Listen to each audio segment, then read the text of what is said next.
Hey folks, my name is Jürgen, aka Nerd and Proud of It, and Destiny has brought you to my channel today to enjoy a nice conversation between Edwin and myself. Edwin, welcome to the channel. It's good to have you.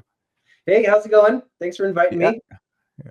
I'm good. I hope you are too. And yeah, we took a little bit to make it happen, but in the end, it finally worked out, and I'm very happy about it Yeah, because we've been in conversation for a while trying to coordinate this, and it was mostly my fault. Sorry about that. Oh, no worries at all. I mean, I know you're busy, and the same goes for me too. And in the end, as we talked about a little bit before we started the recording, we're both doing this for fun mainly, and that's always a little difficult than if you try to find a date, especially if Yeah. people are based in different on different continents and in different time zones. So. Yeah. Yeah, I'm still very happy. Yeah, we had a little bit of a miscommunication about the exact hour as well, but in the end, I'm happy you're still here. We got No, it. it's cool. I consider you an awesome trading card game content creator because I Thank you. enjoyed your content very much. Always, I think you have a very strong opinion, and Yeah, I consider, yeah, you do, and that's I good. do. I think that's good. We need more of that. I consider myself to have a pretty strong opinion about things as well. But on the other hand, I think you are very open for communication, and I always like Oh, that. yeah. So A my person first, who's not yeah, humble enough to recognize their own mistakes is a person who doesn't learn anymore. So, yeah. I- th- to get these kind of quotes out in the beginning of a video is pretty dangerous because normally we should just stop the recording there and leave it to this and call it a Okay. day. People are going to No, but flame that me would, no matter what I say, so it's okay. yeah, no, all good. But that was an Yeah. awesome quote. Did you get a lot of backlash for having such a strong opinion Oh, in the yeah. past about things? How did that look like? 100% I did. And actually that goes beyond just like YouTubing. Even get it at work because like, the whole Edwin the Magic Engineer thing isn't just a title. Like I literally am a engineer. I have a degree in electrical engineering and software computer engineering. And I did the two of those careers together. And so like seeing that perspective where hardware meets software, and I did a lot of like motherboard BIOS for Intel. So I was like designing motherboards and such. And so you kind of learn PC architecture top to bottom. Point is, like you see this perspective from both sides. So sometimes when you go talk to hardware people, you have a lot of like software kind of viewpoint. And when you talk to hardware people, their side, you have a lot of the other viewpoint. So what would happen a lot of times is I would enter a discussion. I'll be like all these like software people in a room, and they'd be like, "Oh, this is the way we want to go." And I would come in with a very strong opinion and be like, "Oh no, that's not going to work. We need to do this, and this is why." And just the fact that I came out and said it like very strongly, I didn't say it like a suggestion or like, "Hey guys, maybe this is what's going on." But from my perspective, it was like there's things that you kind of know after a while. Like if you're a software guy, you just understand that when you compile code from like C or C++ into like processor full speed execution like binaries, it's just going to run at speed. But when you're running a script, it's just going to be like slow by default. So if you walk into a room with a bunch of hardware guys and you're like, "Oh no, this has to be compiled code," like they get feathers ruffled. Or you walk into a group of software people and you're like, "Oh, you definitely don't want to do this in hardware. You want this to be an FPGA because we want to be able to update it." Like people, like when you just come in, you hit these strong opinions. People that don't necessarily agree, but like when you come out with these strong opinions, they just react. And I found that many times, like before people even really consider what you say, they react. And so exactly that same thing happens in magic because I think it's just human nature. And Yeah. so this is one of those cases where like I've literally done, TCGs like nearly since the start of Magic. I mean, of course, off and on, like all of us to some extent. But I started in 96 and like I didn't do it lightly. I went deep on this stuff. And then since I was into like finance and such, I started studying markets and learning about supply and demand and how to apply that. And so there's things that are just like clear. Like once you see it, you're like, "Oh, okay, this is totally where this comes from." And so you have that realization. And then you spend 15 more years watching it manifest in reality. And the entire time it's like, "Oh no, this viewpoint is this correct. This is the way the world works," right? Like, you know, like all the ways that you can apply supply and demand, and people will argue supply and demand is real. It's like, no, it's completely real. It's just a question of how does it manifest in this situation? Like, if you don't understand how the supply came in or how the demand came in, then you miss the big picture. And so the point is, like, you study this stuff and then you see it manifest, and then you get online and you get in a video with like Rudy or Dan or someone, and you just be like, bah, here's an opinion. And then people that they haven't had that experience, they get all their feathers ruffled. And half of the time partially because you're saying something that they don't like really understand, they don't see, they don't align with yet. But then the other part is like, here I am with a strong opinion, just like boom, like laying it out. And they just don't like that. And they just react to that. And so then what would happen, and I probably caused some of this myself, people would reply in my videos. And since I was such a small channel for so long, I would just, oh, okay, what's going on? So reply, and I'd put a comment in and reply to them. And oftentimes, like on the internet, at least, like people get really bold and brave, and they'll be like, hey, listen, asshole. And they'll just say something strong. And when they come at me pretty strong, like, I'm not doing this for a job. I don't have to put up with your crap. And so they'd say something really rude to me, and I would try to not be so rude in reply. I would try to generally stick to the topic. But if they got rude and personally accusatory, I got factual and short. And just like, look, it doesn't work like that. It's dut, dut, dut. And so I think there's probably a few people that I just irritated. And now even today, what's interesting is like, as I kind of like, I'm not making a ton of videos now. I do in like other guys' channels, but not a lot in mine. And so as I travel around and I meet people and I do stuff, I'll run into someone who's like, oh, I hate Edwin. Like, I freaking hate him. And then I'll be like, okay, let's assume that you're 100% right and I totally screwed up. I'm willing to hear it. What did I do? And they'll be like, and like half the time, like they can't even name anything. Or if they can, they name something. And like, as I'm listening to it, I'm sitting there thinking like, really? Like, because of that, your opinion on this? Like, this is why you hate me? And like, once you see them face to face and like, you're no longer behind a keyboard, the person's right there, then the whole dynamic changes. And most of the time when you meet them face to face, like their anger level comes down. I think their pride backs off a bit. You have a conversation, and then like, it seems like usually they're like, oh, okay, I guess I can kind of see what you're saying. But like, you know, this person spent like 2-3 years being pissed at me, right? And so like, it's been an interesting kind of journey from that sense, I think. I hear you. I think the first time I really encountered you was in my comment section. You were commenting on the 30th anniversary edition, if I remember correctly, and we got into a little bit of a conversation, pretty friendly. But of course, I knew you a little bit from your videos, and I knew you had a strong opinion. But in the comment section, it came across even stronger, which was fine. Yeah. And to me, back then, just to put it into perspective, it was like, hey, they reprinted the reserve list, and you say it. No, they technically did not. Yeah, and okay. Yeah. No, and in that sense, of course, I had to agree, because technically it's not a real Magic card. Right. Like emotionally, to me, it was a reprint of the reserve list, but that's a totally different thing. So we talked about it. Actually true. And yeah, there is a level of aspect of what you're saying that is truth, because they promised also. Mark Rosewater literally said he was never going to do CE. But, you know, I actually have a moment. I went back in my videos and I found it. There was a video like a year and a half before Magic 30th was released. I was doing a video with open boosters.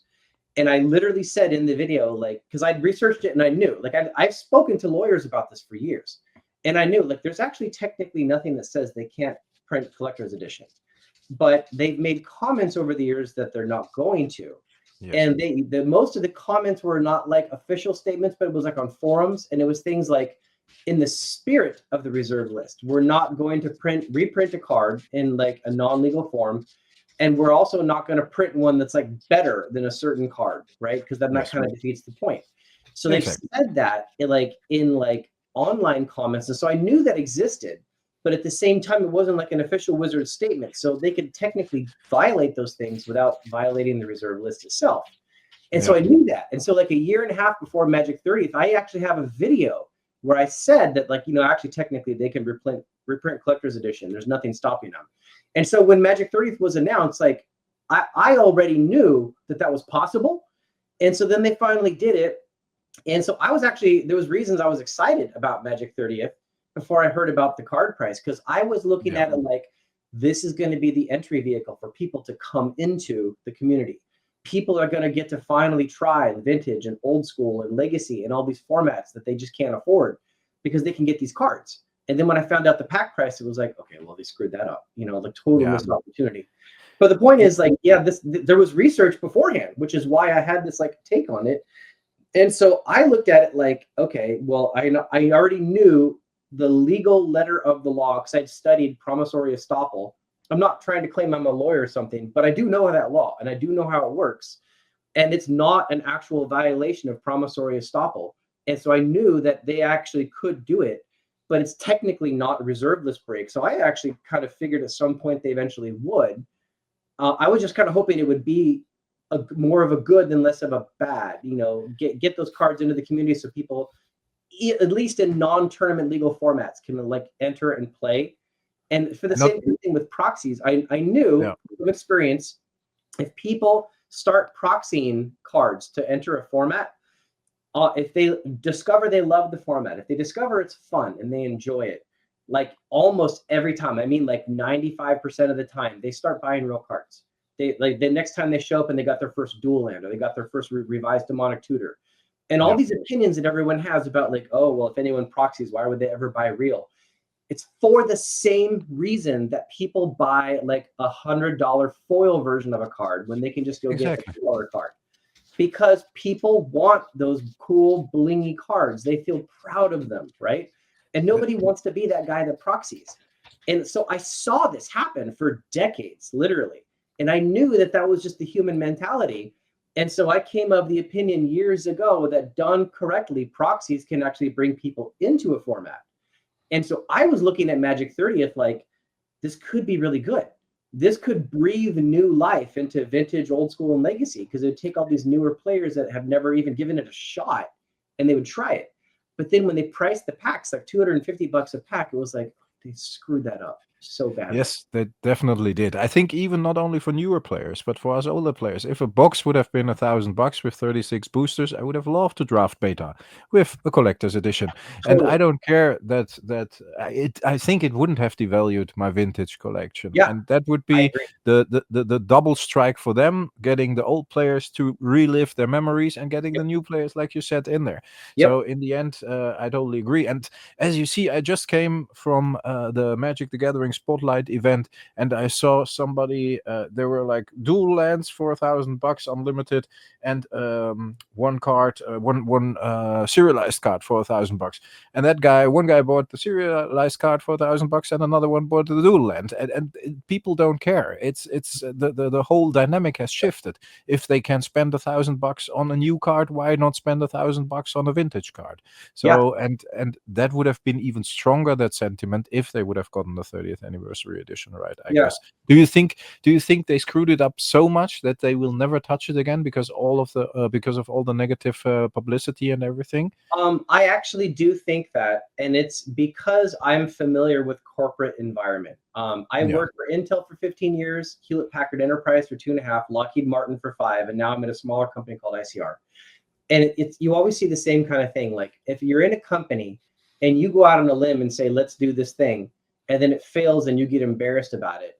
Even if say the idea was almost good, people will never touch it again, because like, even if you come out and say, here's what we could have done that's actually better, and it makes sense and it's legitimate and people understand it, there could be so much negativity around it that it's like political suicide inside your company to like suggest it.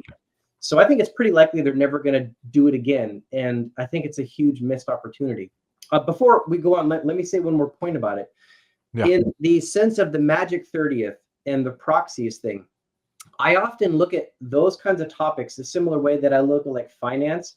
A lot of people make a mistake in the world of like markets and finance to look at things like they're all like black and white topics. It's either A or it's B. And I look at it like very differently. I look at it more like there's an amount of goodness, or there's an amount of like desire for something, and there's an amount of negativity. And all these things are multi-factor, right? And whatever is the goodness that makes a price go up in a market, there could be 10 reasons. And those things could all be based on like some of its interest rates. Some of it is like use inside of a format. Some of it is like how fun the card is. All these things might push prices up.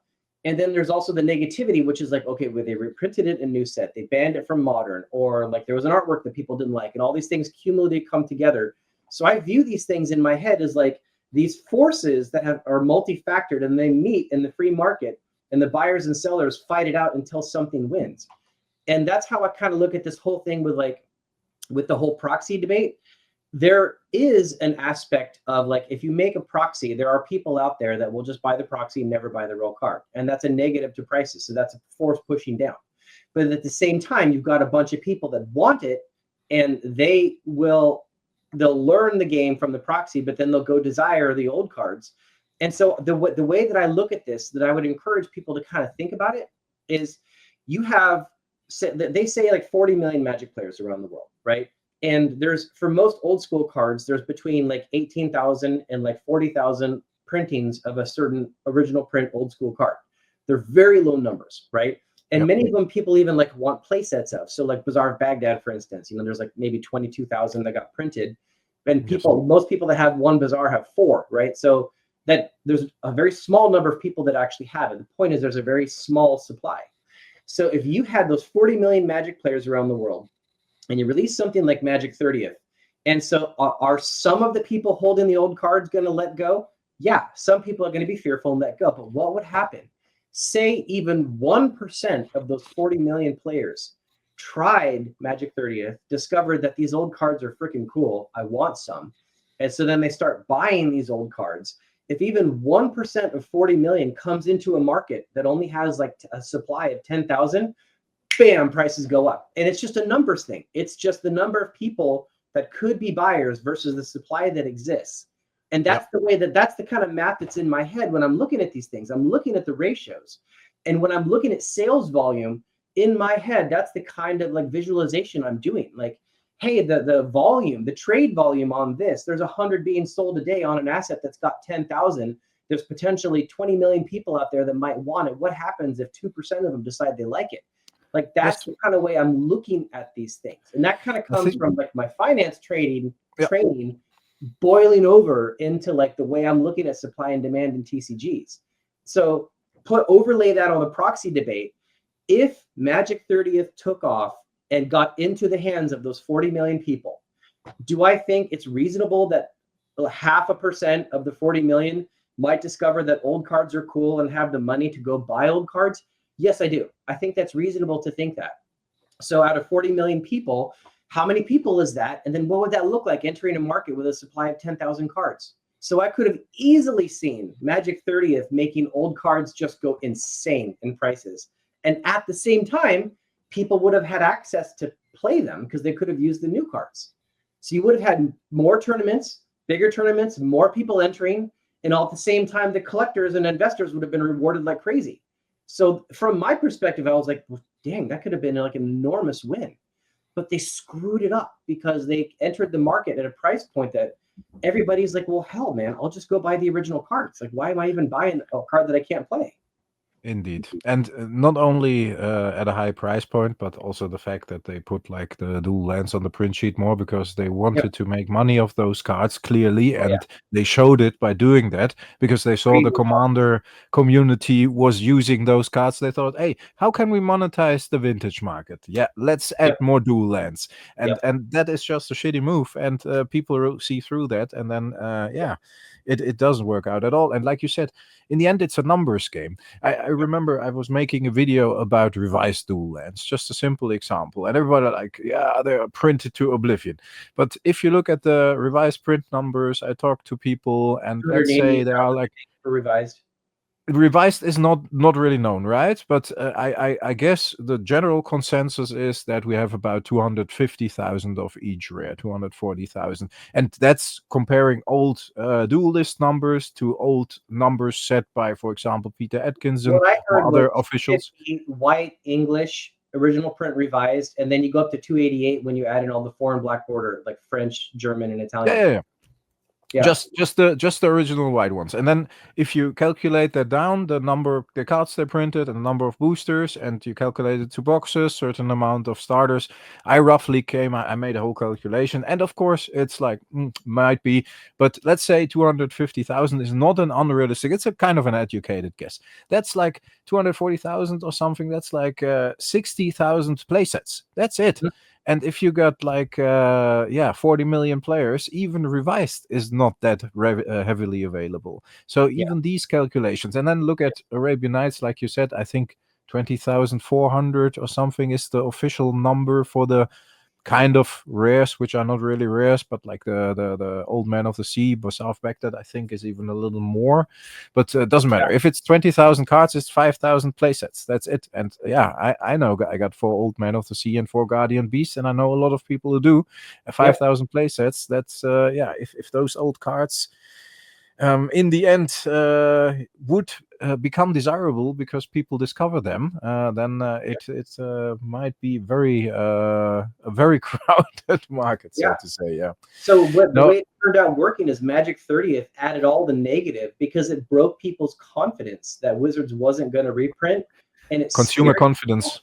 Yeah. So it brought the negativity, but the positivity that could have been there, the positivity would have been new fresh blood entering those markets and wanting to buy the old cards. But they never got that because they executed it wrong. So they got all the negativity without the positivity, and it ended up reflecting in prices coming down. And so like I can literally tell you, like I saw everything I'm telling you, I saw coming as soon as I saw those prices. And the reason why I can tell you that is like I literally made a video like before Magic 30th was actually in people's hands when they announced it, and then the prices came out. I made a video and told people, here's what I see, here's what's going to happen, this is how it's going to go. And I told people there will be a price drop on Collector's Edition. It's going to get decimated. But at some point, the market will stop going down because supply demand will work out. And then I'm going to buy a ton of it. And I did. I've absolutely bought a ton of Collector's Edition.